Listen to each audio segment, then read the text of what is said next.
রাজশাহীতে সাংবাদিকদের আর্থিক সুরক্ষা ও করণীয় নিয়ে মতবিনিময় সভা অনুষ্ঠিত হয়েছে।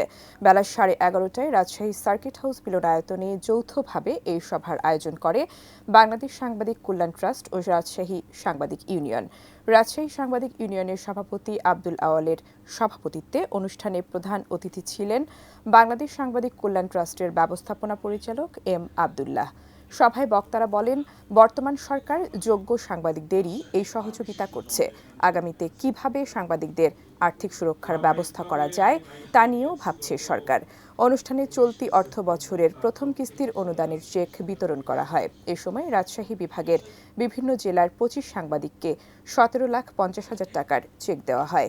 এ সময় রাজশাহীর অতিরিক্ত জেলা প্রশাসক টুকটুক তালুকদার ও বাংলাদেশ ফেডারেল সাংবাদিক ইউনিয়নের সহকারী মহাসচিব ডক্টর সাদিকুল ইসলাম স্বপন সহ অন্যান্যরা উপস্থিত ছিলেন।